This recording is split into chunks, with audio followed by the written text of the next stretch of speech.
How to get paid on Facebook. Hi everyone, I'm here to assist you today with that neatly. Let's jump right in. First, open Facebook. Simply log into your account. You'll find this kind of screen pop up. Click on three lines on top right.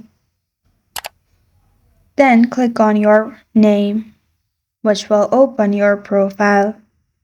In your profile, click on three dots, which is beside Edit Profile. Scroll down and here you'll find Turn on Professional Mode. Click on Turn on Professional Mode.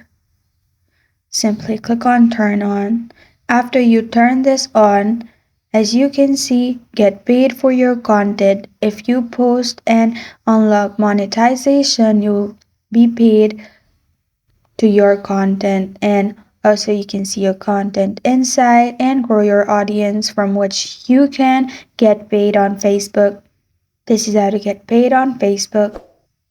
Thank you for joining me today. If this video helps you out, please leave a like and subscribe for more. Got a question or want to suggest a topic, comment below. Thank you for watching.